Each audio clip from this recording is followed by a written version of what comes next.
सहनाववतु सहनौ भुनक्तु सह वीर्यं करवावहै तेजस्विनावधीतमस्तु मा विद्विषावहै। ॐ शान्ति शान्ति शान्तिः। सदाशिवसमारम्भां शङ्कराचार्यमध्यमाम् अस्मदाचार्यपर्यन्तां वन्दे गुरुपरम्पराम्। श्रुतिस्मृतिपुराणानाम् आलयं करुणालयं नमामि भगवत्पाद शङ्करं लोकशङ्करम्। शङ्करं शङ्कराचार्यं केशवं बादरायणं सूत्रभाष्यकृतौ वन्दे भगवन्तौ पुनः पुनः। ईश्वरो गुरुरात्मेति मूर्तिभेदविभागिने व्योमवद्व्याप्तदेहाय दक्षिणामूर्तये नमः। समस्तजनकल्याणे निरतं करुणामयं नमामि चिन्मयं देवं सद्गुरुं ब्रह्मविद्वरम्। मूकं करोति वाचालं पङ्गुं लङ्घयते गिरिं यत्कृपातमहं वन्दे परमानन्दमाधवम् परमानन्दमाधवम्।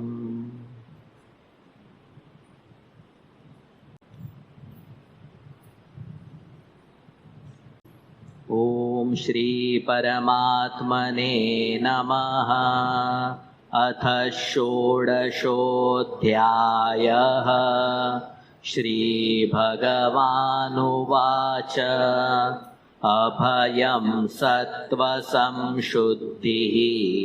ज्ञानयोगव्यवस्थितिः दानं दमश्च यज्ञश्च स्वाध्यायस्तप आर्जवम् अहिंसा सत्यमक्रोधः त्यागः शान्तिरपैशुनम् दया भूतेष्वलोलुप्त्वम् मार्दवं ह्रीरचापलम् तेजः क्षमा धृतिः शौचम् अद्रोहो नातिमानिता भवन्ति सम्पदं दैवीम् अभिजातस्य भारत दम्भो दर्पोऽभिमानश्च क्रोधः पारुष्यमेव च अज्ञानं चाभिजातस्य पार्थ सम्पदमासुरीं दैवी सम्पद्विमोक्षाय निबन्धायासुरीमता मा शुचः सम्पदं दैवी अभिजातोऽसि पाण्डव। रिपीट कीजिए अभी। द्वौ भूतसर्गौ लोकेऽस्मिन्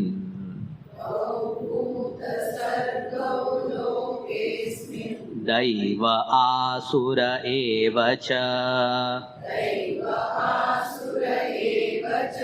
दैवो विस्तरशः प्रोक्तः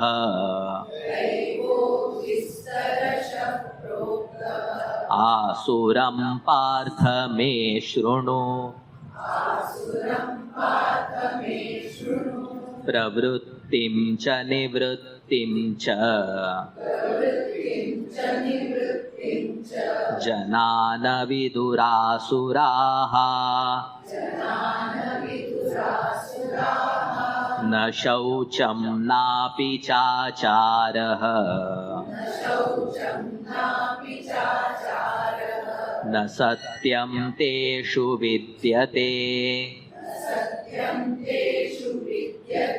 असत्यमप्रतिष्ठं ते जगदाहुरनीश्वरम् अपरस्परसम्भूतम् किमन्यत् कामहैतुकम् एतां दृष्टिमवष्टभ्य नष्टात्मानोऽल्पबुद्धयः प्रभवन्त्युग्रकर्माणः क्षयाय जगतो हिताः काममाश्रित्य दुष्पूरम् दम्भमानमदान्विताः मोहात् गृहीत्वा सद्ग्राहान् प्रवर्तन्ते शुचिव्रताः चिन्तामपरिमेयां च प्रलयान्तामुपाश्रिताः कामोपभोगपरमाः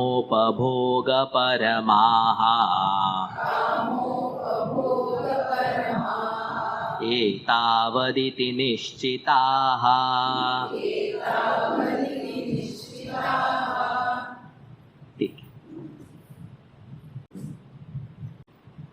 सिक्स्थ वर्स क्या कहते हैं अभी भगवान? द्वौ भूत सर्गौ लोकेस्मिन् अस्मिन् लोके द्वौ भूत सर्गौ। एक बहुत ही महत्वपूर्ण सिद्धांत भगवान श्री कृष्ण यहाँ पे बताते हैं। द्वौ अस्मिन् लोके, इस पृथ्वी लोक में, इस मनुष्य लोक में, द्वौ भूत सर्गौ। सर्ग का मतलब होता है जन्म, उत्पन्न होना। क्या उत्पन्न होना? भूत। भूत का मतलब है यहाँ पे मनुष्य। द्वौ भूत सर्गौ अस्मिन् लोके, इस लोक में दो प्रकार के मनुष्य जन्म लेते हैं। क्या है वो दो प्रकार? दैव आसुर एवच। कुछ लोग दैवी संपत्ति लेकर के उत्पन्न होते हैं और कुछ लोग आसुरी संपत्ति लेकर के उत्पन्न होते हैं। आगे क्या कहते हैं? दैवो विस्तरश प्रोक्तः। दैवी संपत्ति के बारे में विस्तरश, विस्तार से, प्रोक्तः मैंने बताया। कहाँ पे बताया विस्तार से? पहले 3 वर्सेस में, पहले 2.5 वर्सेस में विस्तार कहते हैं भगवान उसको। 2.5 वर्ष में विस्तार से बताया। और अभी क्या कहते हैं? आसुरम पार्थ मे शृणु। हे पार्थ, हे अर्जुन, आसुरम, अभी आसुरी संपत्ति क्या है उसको सुनो। दैवी, अभी ये आगे का पूरा चैप्टर आसुरी संपत्ति है, क्योंकि भगवान ने कहा है कि दैवी संपत्ति को मैंने विस्तार से तुम्हें बता दिया है। भगवान को पूछना पड़ेगा विस्तार कौन से एंगल से आप बोल रहे हो। यहाँ पे क्या कह रहे हैं? अभी 2 प्रकार के लोग जन्म लेते हैं। मतलब कोई भी व्यक्ति कोई भी मनुष्य जब जन्म ले रहा है तो इस वाक्य के हिसाब से भगवान कह रहे हैं कि उसमें पहले से ही दैवी संपत्ति है, या वह आसुरी संपत्ति लेकर के आ रहा है। इसका मतलब क्या है? ये कितना बड़ा स्टेटमेंट है, आपको समझ में आ रहा है?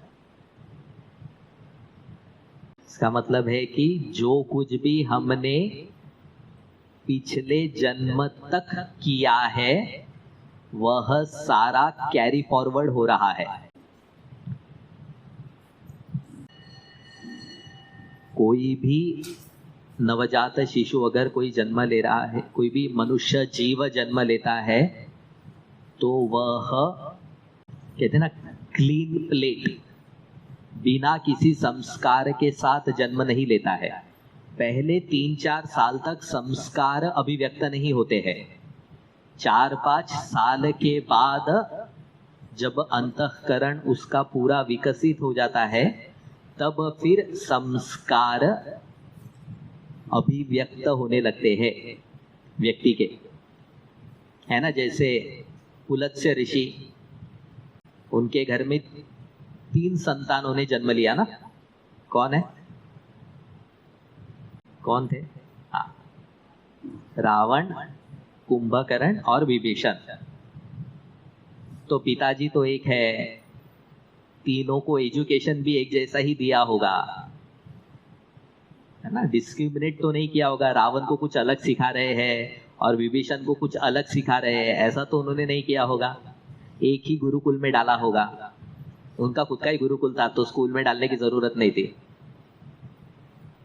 तो अगर बाह्य परिस्थिति समान है फिर भी व्यक्तित्व अलग अलग दिख रहा है ना, तो क्या समझ सकते हैं कि विभीषण का व्यक्तित्व पूर्ण तरह से अलग था रावण के व्यक्तित्व से। तो इसका मतलब वह जीव संस्कार को लेकर के आया है।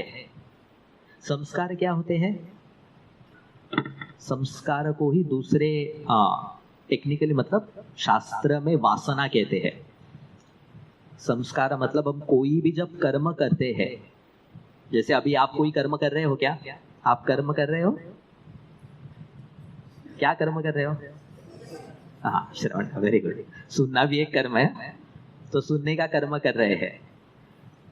तो अभी एक कर्म कोई भी व्यक्ति करता है तो प्रत्येक कर्म का संस्कार चित्त में उत्पन्न होता है। चित्त मतलब मन में, अंतःकरण में। जैसे, और यही संस्कार बाद में स्मृति बनता है ना। अगर मैंने पूछा कि कल क्या हुआ था, अगर पूछू क्या मैं वैसा, काल काय झालं, तो अगर कल क्या हुआ है उसकी अगर याद है तो याद आ रही है कि ऐसा ऐसा कल ये 5 वर्ष से हुए थे, चलो एटलीस्ट ये तो याद है कि 16th चैप्टर चल रहा है। तो कैसे पता चला? ये स्मृति उत्पन्न हुई ना। ये स्मृति कैसे उत्पन्न हुई? संस्कार से उत्पन्न हुई। तो कुछ संस्कार बहुत गहरे होते हैं, कुछ संस्कार ज्यादा प्रभावित नहीं करते। कल आपने क्या खाना खाया है, तो अगर आपको याद है तो मतलब खाना खाने का भी संस्कार उत्पन्न हुआ है। तो व्यक्ति जो कोई भी कर्म करता है, प्रत्येक कर्म का तीव्र या शिथिल संस्कार मन में उत्पन्न होता है। इसलिए अभी जब कल बाल विहार का अनाउंसमेंट हो रहा था ना, तो अम्मा ने कहा था ना, catch them young. Why to catch them young?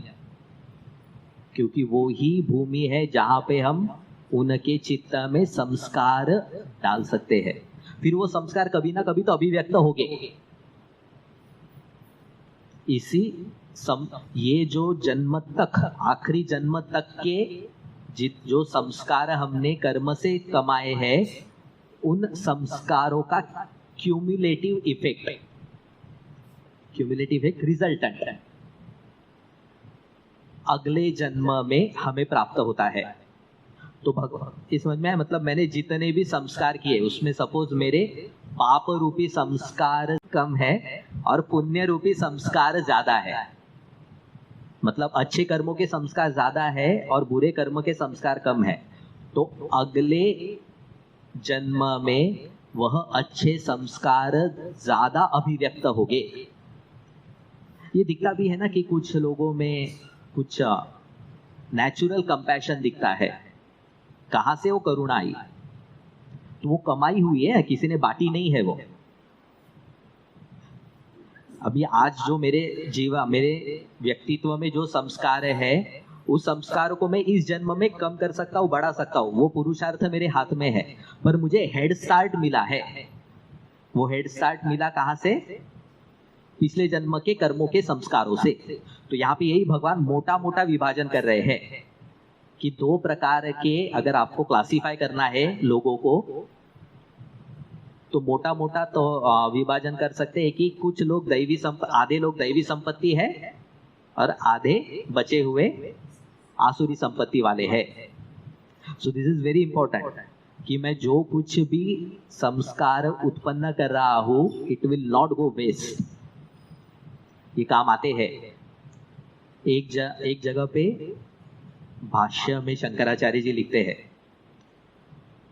कि जब अध्यात्म में जाने की इच्छा जो होती है, वो अनेक जन्मों से किंचित किंचित संस्कार जो हमने अध्यात्म के उत्पन्न किए, उन सारे संस्कारों के संग्रह का फल है। ऐसा लिखा उन्होंने कि इस जन्म में हमने थोड़े बहुत कुछ साधना की है, पिछले जन्म में कुछ थोड़ी बहुत साधना की है, वो सारे साधना के संस्कार जब इकट्ठा हो जाते हैं तो फिर भगवत प्राप्ति की तीव्र इच्छा उत्पन्न होती है। यहां ही दूसरे शब्दों में भगवान ने ऐसा ही कहा है। तो क्या समझ, इसका मतलब क्या है प्रैक्टिकली? इसको अगर कैसा समझे तो जहां पे चांस मिला वहां पे चांस मारना चाहिए। संस्कारों को, अध्यात्म के संस्कारों को उत्पन्न करने की जहां पे संधि मिलती है उसको पकड़ना चाहिए। क्योंकि आज अगर मुझे फायदा नहीं दिख रहा है, पर इसका लाभ दिखेगा।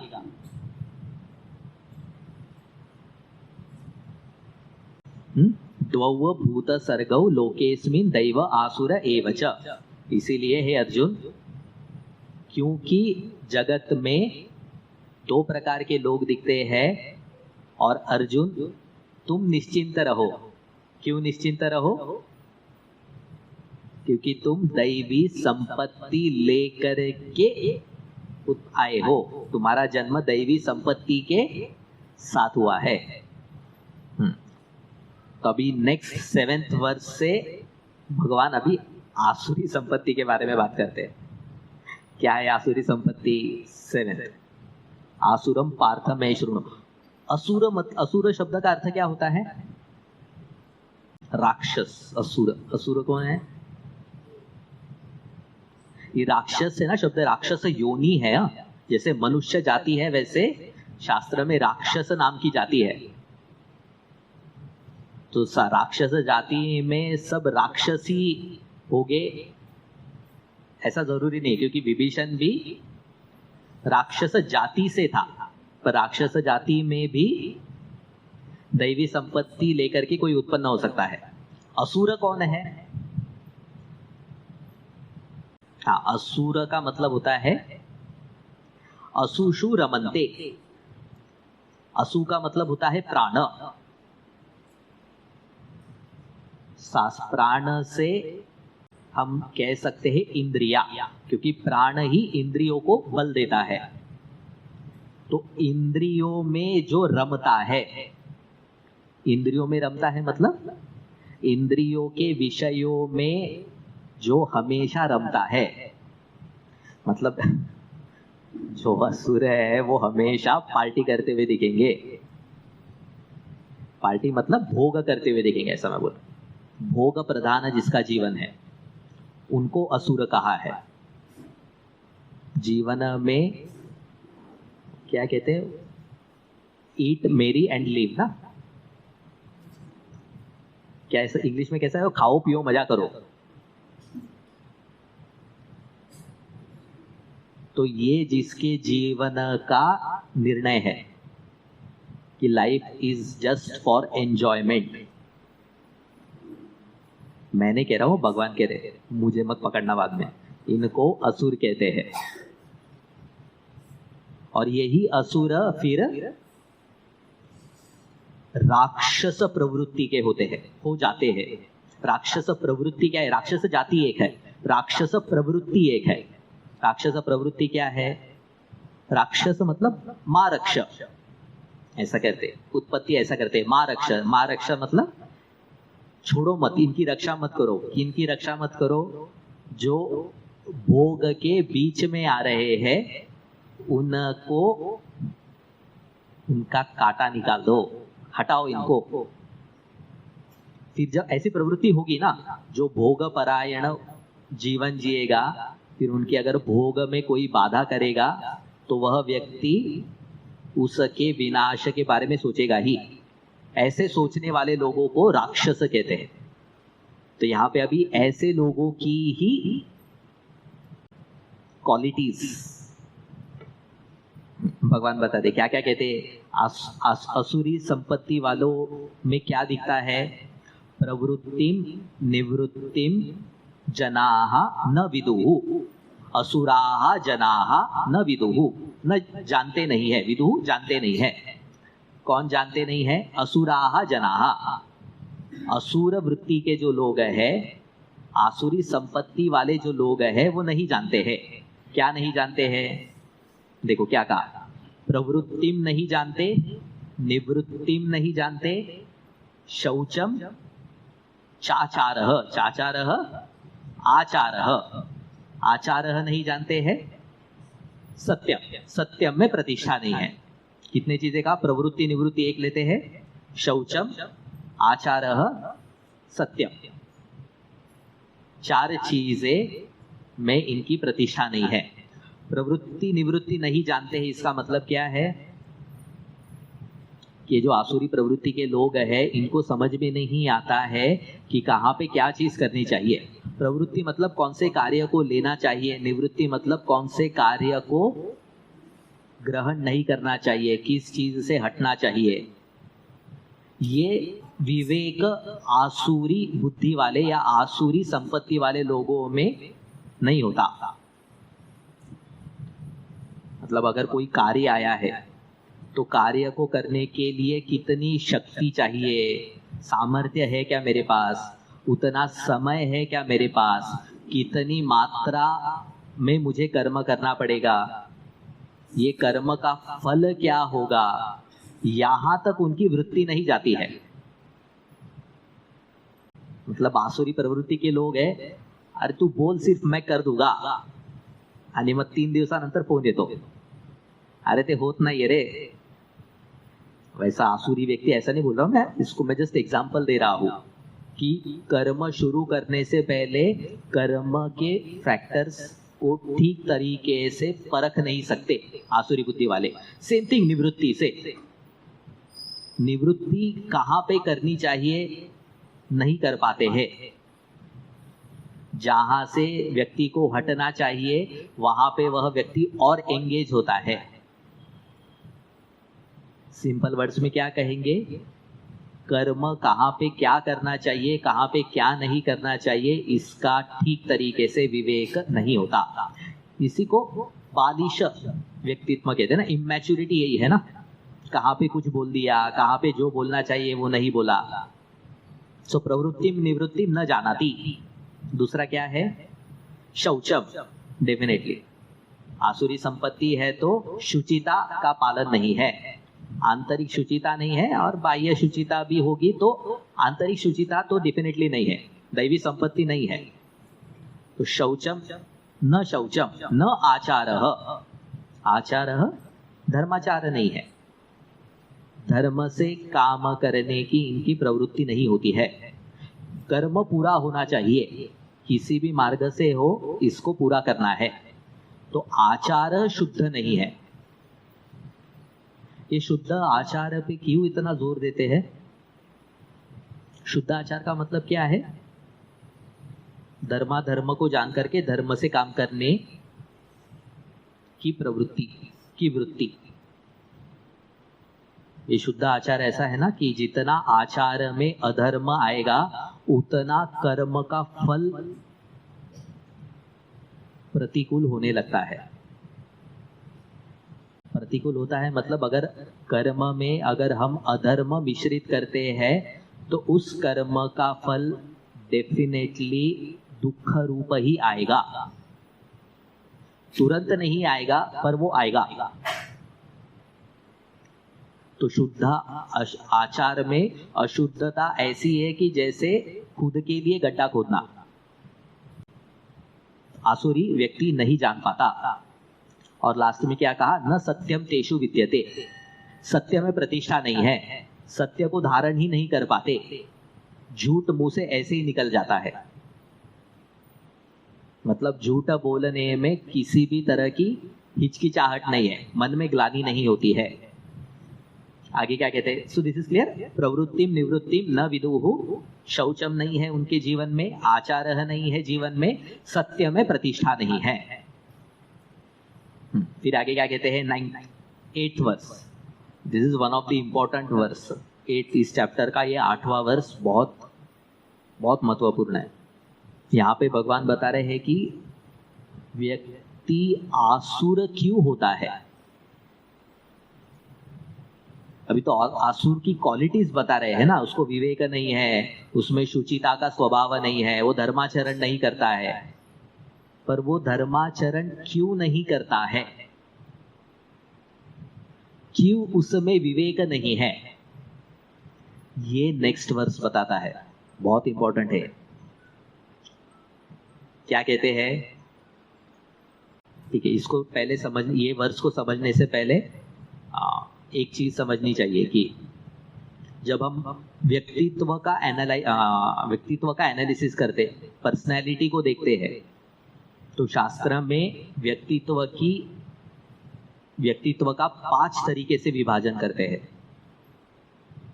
क्या कहा मैंने, पर्सनैलिटी एनालिसिस अगर शास्त्र की दृष्टि से देखते हैं तो शास्त्र मनुष्य की पर्सनैलिटी को 4 भागों में बांटता है। एक सबसे है बाह्य शारीरिक व्यक्तित्व, फिजिकल पर्सनैलिटी, राइट। तो ये सुंदर है, इसमें बहुत शक्ति है, ये सब उस व्यक्ति की फिजिकल पर्सनैलिटी है, इसमें बहुत ताकत है। दूसरा है फिजियोलॉजिकल ना,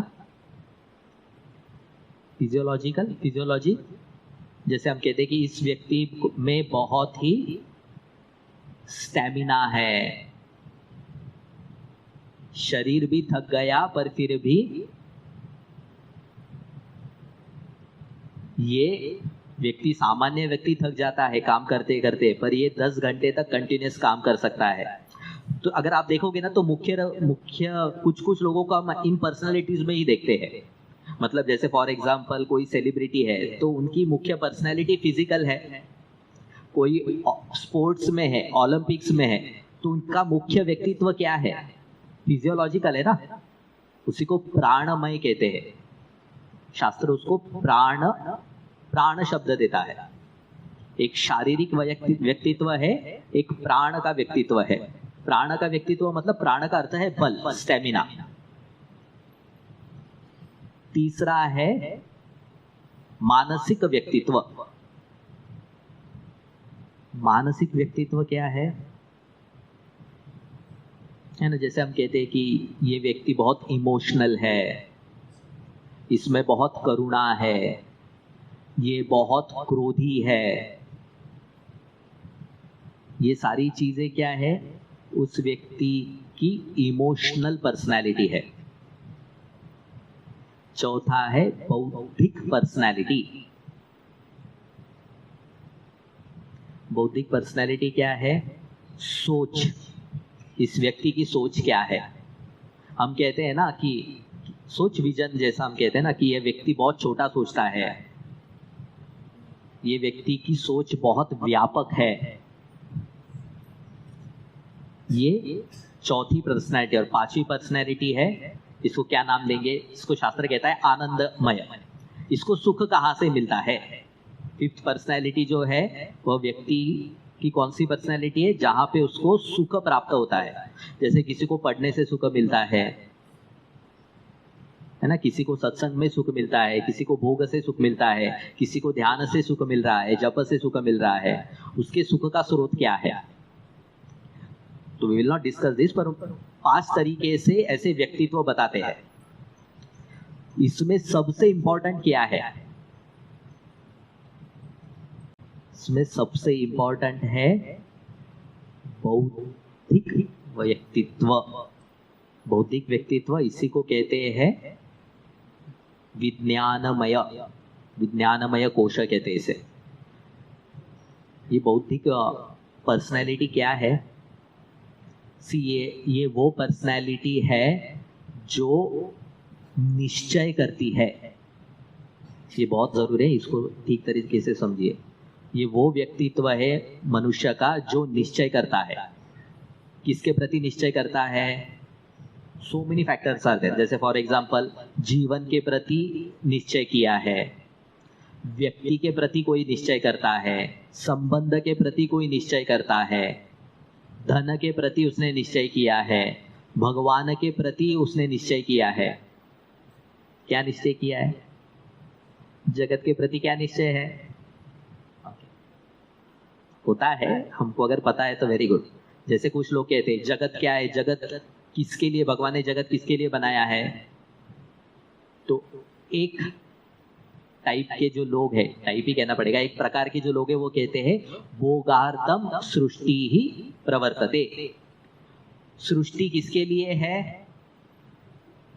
सृष्टि का एक ही काम है मनुष्य को भोग देना। तो भगवान ने आम किस लिए बनाए? फिर सृष्टि का प्रयोजन भोग ही है, नहीं तो आम क्यों बनाता भगवान? आम क्यों बना रहे? खाने के लिए बना रहे ना। तो जगत की वस्तु क्या है? जगत की वस्तुओं का प्रयोजन क्या है? भोग के लिए। ये निश्चय करके रखा, ये इसी को कहते हैं मान्यता। ये उसने पक्का निश्चय करके रख दिया कि जगत क्या है? भोगार्थम। जैसे संबंध के प्रति, संबंध के प्रति निश्चय क्या है? सपोज वो कहता है कि धन क्या है? धन लक्ष्मी जी तो आती जाती रहती है, हाथों का मैल है, पर संबंध बना के रखना चाहिए। संबंध में ज्यादा सुरक्षा है। सही है गलत है वो बात नहीं कर रहे हम, पर ये उसका निश्चय है। किसी ने उल्टा निश्चय करके रखा है। क्या निश्चय किया है? धन है तो संबंध बनेंगे, आपके हाथ में पैसा होना चाहिए, पैसा हुआ तो लोग अपने आप आते हैं। ये भी निश्चय है। किसी ने एक निश्चय करके रखा है, जैसे हमने टिट फॉर टैट कहते हैं ना। टिट फॉर टैट के लिए क्या है कि जैसा उसने किया वैसा ही मैं करूंगा, जैसे को तैसा। हाँ, उसने मेरे साथ ऐसा व्यवहार किया है, मैं उसके साथ वैसा व्यवहार करूंगा। और किसी का कैसा होता है? गांधी जी जैसे, उसने अगर एक चाटा मारा है तो मैं दूसरा गाल भी आगे बढ़ाऊंगा। तो टिट फॉर टैट का निश्चय नहीं है ना। ये समझ में आ रहा है कि हर एक, this is the core personality.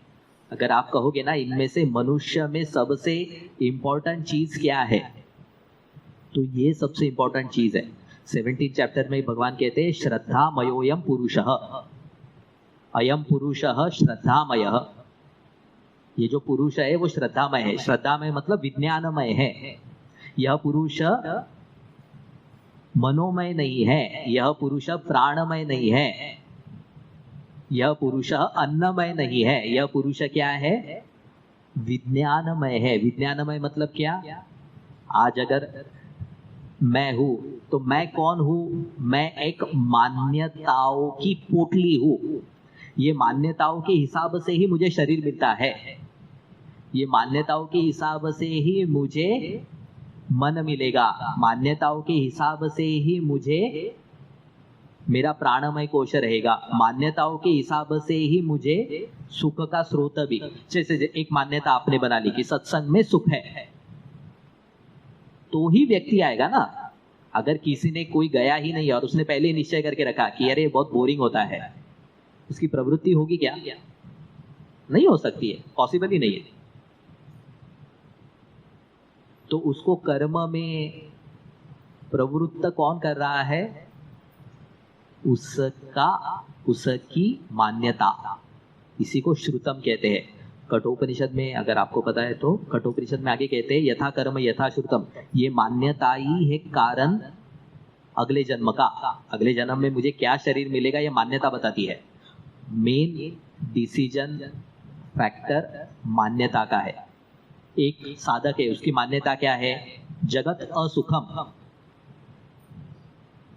ऐसे उसकी एक मान्यता है।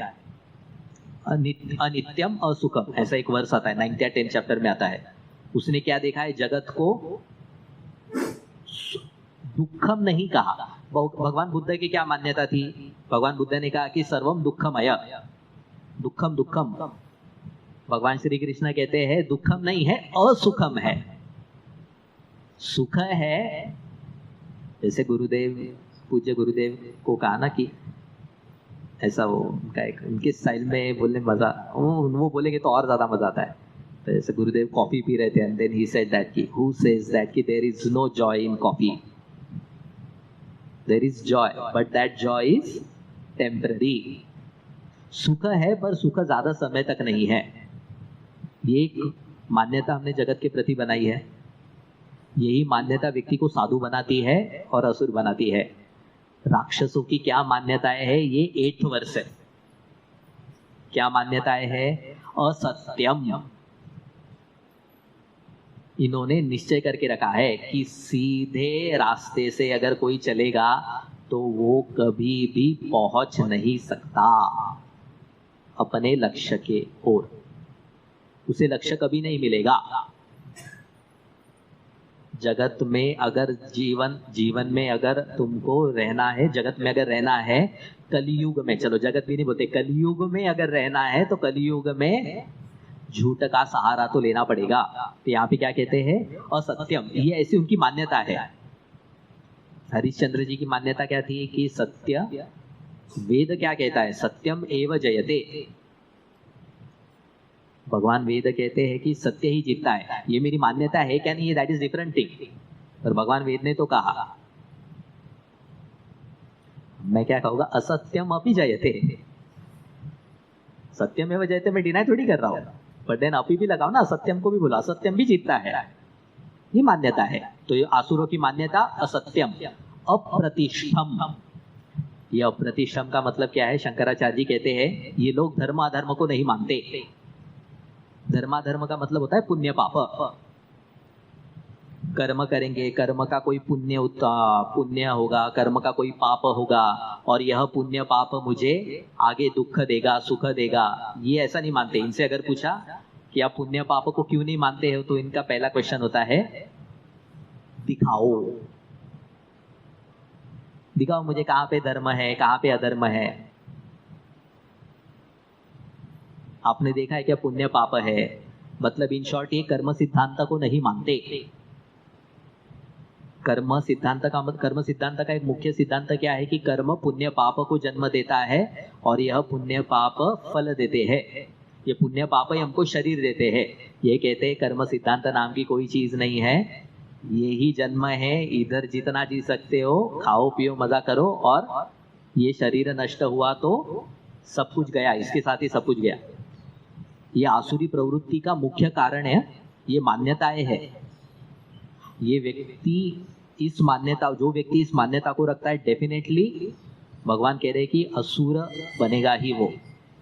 नेक्स्ट क्या कहते हैं? असत्यम अप्रतिष्ठम जगत आहु अनीश्वरम। ये जगत कैसा है? अनीश्वर है।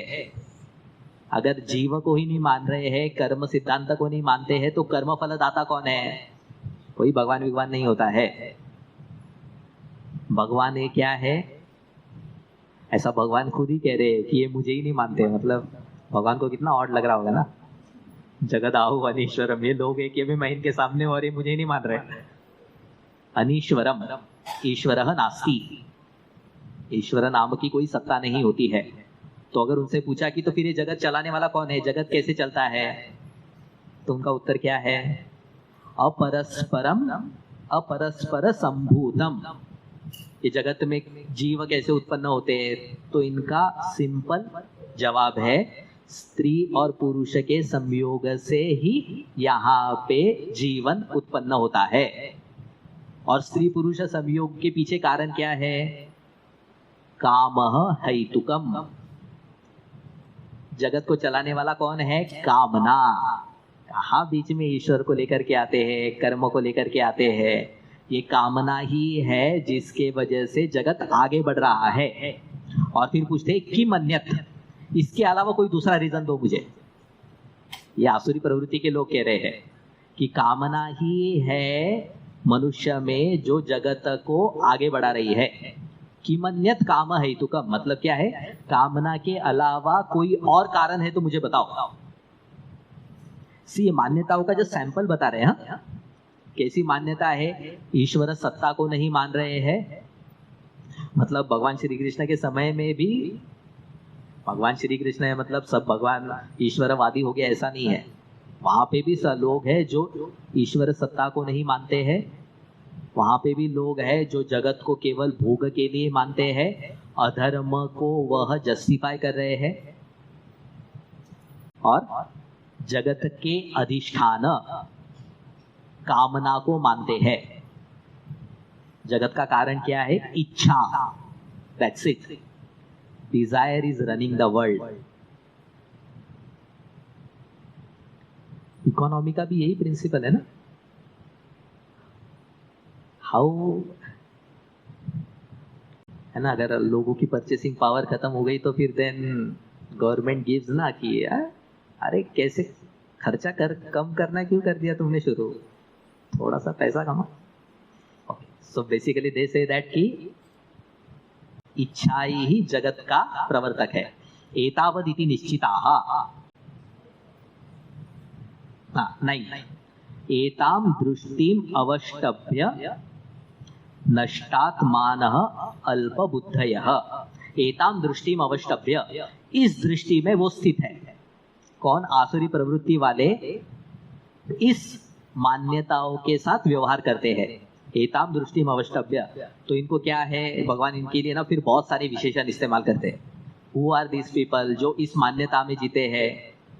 नष्टात्मानः, ऐसी बुद्धि, ऐसी दृष्टि, ऐसा विजन जिसका है, वो कौन है? नष्टात्मानः। नष्टात्मानः मतलब उन्होंने अपने पैरों पे कुल्हाड़ी मार ली है, इनका कभी भी आगे हित नहीं होगा। आत्मनः नष्टम, खुद को ही, खुद का नाश इन्होंने कर लिया है या खुद के नाश की शुरुआत कर ली। नष्टात्मानः अल्पबुद्धयः। क्या कहते हैं? Vision is very small. क्यों स्मॉल विजन है? लेट अस से अगर कोई ऐसा कहता है कि इतना धन कमाऊंगा, तो ये तो बहुत बड़ा विजन है ना। अल्पबुद्धय क्यों कहा? क्योंकि इनकी दृष्टि केवल प्रत्यक्ष तक ही अटकी रहती है। जो दिखता है उतना ही उनको सत्य लगता है। तो भगवान ने ऐसे प्रत्यक्षवादी कहते हैं इनको, ऐसे बुद्धियों, ऐसे व्यक्तियों को अल्प बुद्धि वाले कहा, अल्पबुद्धयः। और क्या कहते हैं? उग्र कर्माणः। बहुत ये कठोर विशेषण है। ये लोग कौन है? उग्र कर्मी है। उग्र कर्मी है ये ना, एक चीज होते है कि आसुरी प्रवृत्ति के जो लोग हैं ना, वो हमेशा डायनामिक रहते हैं, ये कभी शांत नहीं बैठ सकते। और ये उग्र प्रवृत्ति वाले मतलब ये मुझे अचीव करना ही है, इसके बीच में अगर जो कोई भी आए उसको कुछ लो, नष्ट करो, हटाओ, कुछ भी करो, पर ये तो प्राप्त करना ही है। उग्र कर्मी है ये, मतलब अपने इच्छा को पूरी करने के लिए किसी भी हद तक जा सकते हैं। इनिशियली नहीं, पर आगे तो ऐसे बढ़ेगा, एक ग्रेजुअल प्रोसेस है। तो उग्र कर्माणः क्या क्या कहा? आसुरी प्रवृत्ति वाले लोगों को, आसुरी मान्यताओं वाले लोगों को उग्र कर्माणः अल्पबुद्धयः नष्टात्मानः। और भगवान क्या कहते हैं? प्रभवन्ति जगतः अहिताः क्षयाय। ये लोग है ना जगत का अहित करने के लिए, जगत का नाश करने के लिए ही उत्पन्न हुए हैं।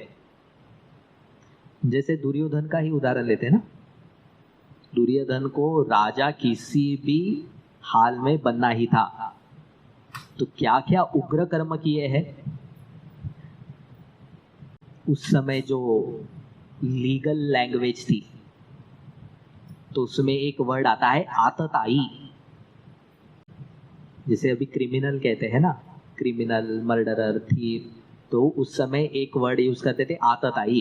तो कुछ 5-6 कर्म है आतताई के, किसी को जहर देके मारने का, किसी की प्रॉपर्टी जला देने का। तो ऐसे 5 या 6 लक्षण आतताई के बताए हैं। दुर्योधन ने वो सब कुछ किए, जितने भी आतताई के लक्षण है ना सारे दुर्योधन ने किए। ये उग्र कर्म ही हुआ ना, कि एक चीज को पाने के लिए फिर वह व्यक्ति कहां तक भी किसी भी हद तक जाता है। अल्पबुद्धि कहेंगे ऐसे व्यक्ति को, आगे का सोच नहीं है। और किसके लिए आया है? महाभारत का युद्ध करने के लिए आया है दुर्योधन। जगतः क्षयाय, जगत का नाश करने के लिए, जगत का अहित करने के लिए ही उत्पन्न हुआ। आगे क्या कहते हैं? हाँ, ये सब अभी स्तुति चल रही है इन लोगों की। आगे क्या कहते हैं? कामम आश्रित्य। इनके बारे में क्या कहते हैं भगवान? ये कामम आश्रित्य है। इनका आधार क्या है? जीवन का आधार क्या है? इच्छा। काम का जनरल मीनिंग होता है इच्छा, डिजायर। पूरा जीवन इच्छा केंद्रित है, परमात्मा का आश्रय नहीं है। भक्त कौन है? जिसका आश्रय परमात्मा है, जिसके जीवन का मुख्य बिंदु परमात्मा है। कर्मठ, जो बहुत ही डायनामिक व्यक्ति है, वो किस पर आश्रित है? कर्म में आश्रित है। ये लोग किस में आश्रित है? कामना। अगर मान लो भगवान ने कृपा कर ली और सारे इन आसुरों के चित्त में से कामनाओं को नष्ट कर दिया, देन व्हाट विल हैपन? सुखी नहीं हो जाएंगे वो। अभी एक वर्ड यूज करते हैं, एग्जिस्टेंशियल क्राइसिस। आपको पता है क्या? मैं क्यों हूं, मैं कौन हूं नहीं, मैं क्यों हूं यहाँ पे, अभी मैं क्या करूं यहाँ पे। मगर अगर इनके चित्त में कामना चली गई तो जीवन का प्रयोजन क्या है समझ में नहीं आएगा। दिस इज कामम आश्रित्य। कामम आश्रित्य। और कैसे कामनाओं को, कैसे कामना का आधार लेते हैं? दुष्पूरम।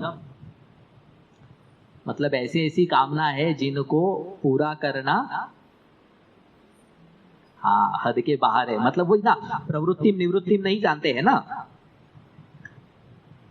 कितना शक्ति क्या है, मेरा सामर्थ्य क्या है, वो नहीं जानते हैं। क्या करना है तो बनना है तो एकदम ऐसी ऐसी बातें करते हैं कि एक अच्छा वर्ड नहीं आ रहा है, वो फेंकना बोलते हैं ना, फेंक तो हाँ नुस्ता। ऐसी इनकी बातें सुनकर के ऐसा ही लगता है। प्रवृत्ति निवृत्ति न विदुहु, कामना में आश्रित है तो कामना भी कोई सोच समझ करके कामना नहीं होगी। कामना भी ऐसी होगी जिसको पूरा करने में, दुष्पूरम का मतलब होता है पूरा करने में कठिन हो, दुखद हो। दुष्पूरम कामम आश्रित्य। कैसे है ये लोग? हाँ, फिर से अभी इनके विशेषण। दंभ मान मदान्विताः, फुल ऑफ अहंकार। दंभ अन्विता संयुक्ताः, भरे पड़े हैं। के जीवन में भक्ति नहीं है, भरी पड़ी जीवन में आदर, ह्यूमिलिटी नहीं दिखता है। जीवन में क्या दिखता है इनके? दंभ, हमेशा बढ़ाइयां मारते रहेंगे। मद और मान, अहम को सबसे उच्च स्थान देने वाले लोग हैं। और मद, हमेशा अपनी ही धुन में रहते हैं। दंभ मान मदान्विताः। और क्या कहते हैं? मोहात गृहीत्वा असद्ग्राहान। और इनके अगर कामनाओं का एनालिसिस करेंगे तो असद्ग्राहान, असत का मतलब होता है अशुभ, यहाँ पे असत का अर्थ है अशुभ कामनाओं को ज्यादा धारण करते हैं। ऐसी कामनाएं जो धार्मिक भी नहीं है। असत कैसा कहते हैं, गृहीत्वा असत ग्राहान, असत कामनाओं की इच्छा करते हैं। क्यों असत कामनाओं की इच्छा कर रहे हैं? मोहात, मोह के कारण, अविवेक के कारण अशुभ कामनाओं की इच्छा करते हैं। और प्रवर्तन्ते अशुचि व्रताहा, ऐसे ऐसे व्रत धारण करते हैं जो अशुचि है। अशुचि है मतलब खराब है। गुरुदेव का एक बहुत सुंदर उदाहरण है। थिंक कोई उत्तर काशी में बात कर रहे थे, तपोन जी से ही पूछा कि आई डोंट नो, तो तपोन जी महाराज से ही किया, गुरुदेव के जो गुरु है तपोन जी महाराज उत्तर काशी में निवास करते थे वो। तो वहां पे जब पढ़ रहे थे तो उन्होंने एक देखा कि एक व्यक्ति भागीरथी, कभी भागीरथी में आपने डुबकी ली है क्या? जाएंगे ना तो देखना, खड़ा है, when you just touch that water ना, तो आपको सारे सेल्स का ज्ञान हो जाएगा, इतना पानी ठंडा होता है वो। तो उसमें बिना वस्त्र के खड़ा था कोई व्यक्ति। तो गुरुदेव जब ऐसा गए तो जब पूछा उन्होंने कि अरे कितने बड़े महात्मा है, इतना बड़ा तप कर रहे हैं। तो तपोन जी ने कहा कि जाओ उनसे पूछ करके आपकी क्यों भाई तप क्यों कर रहा है। तो फिर उन्होंने कहा, क्या कहा उन्होंने, हाँ कि मैं पहले बहुत बड़ा लैंडलॉर्ड था, किसी ने तो भी मेरी सारी प्रॉपर्टी छीन ली, तो अभी ना उसको मुझे नुकसान पहुंचाना है, उसके लिए मैं ये घोर तप कर रहा हूँ। ये अशुचि व्रता है, मुझे नहीं मिला तो तुझे भी नहीं मिलेगा, इसकी मैं गारंटी लेता हूँ। अशुचि व्रता प्रवर्तन्ते, ये सारे विशेषण है। ये लोग कैसे हैं? अशुचि व्रता है, दंभ मान मद अन्विता है, और क्या कहा है, दुष्पूरम कामम आश्रित्य है, और असत ग्राहान गृहीत्वा, अशुभ इच्छाओं का पालन करते हैं। इनको अशुभ इच्छा मतलब क्या, इनको भक्त नहीं बनना है, इनको धर्म की इच्छा नहीं है, अधर्म की इच्छा है। इनको क्या फल मिलता है? ये 11th verse is very interesting. 11th verse में भगवान उनको बताते कि ऐसा फल मिलता है। क्या फल मिलता है? एतावद इति निश्चय। फिर से एक और विशेषण दिया 11th वर्स में, काम उपभोग परमाहा। या यू कैन जस्ट, अभी जब घर में जाओगे ना तो आप लिस्ट कीजिए क्या क्या है। ये लोग कैसे? काम उपभोग परमाहा, ये परम मानते हैं। किसको परम मानते हैं? काम उपभोग को, मतलब एंजॉय, दैट्स देयर मोटो। ऐसे काम ना को परम मानने वाले लोग एतावद इति निश्चिता, जिन्होंने ये सब निश्चय करके रखा है, उनको क्या मिलता है? चिंताम। भगवान ने क्या कहा? इनको जीवन में भोग मिलता है क्या मुझे पता नहीं, पर डेफिनेटली चिंता मिलती है। हमेशा स्ट्रेसफुल रहते हैं, हमेशा इरिटेटेड, फ्रस्ट्रेटेड। कितनी चिंता मिलती है? अपरिमेयाम। अपरिमेयाम, जिसका परिमाण नहीं है। जैसे कहते हैं ना, हमेशा रोते रहते हैं। कितना रोते हैं तो बता नहीं सकते, बहुत रोते हैं। कब तक रोते रहेंगे? क्या कहते हैं? प्रलयांताम, अंत काल तक रोते रहेंगे। शुरू रोने से किया और अंत भी रोते ही रहते हैं। मतलब जीवन में इनका सुख नहीं है, रोते रहते हैं। मतलब you have to say that कि एक सुखद परिस्थिति, शांत परिस्थिति, शांत चित्त की स्थिति क्या है जीवन में अनुभव नहीं कर सकते ये। How to remain peaceful, how to remain quiet, they don't know. आगे और है महात्म्य, विल सी टुमारो।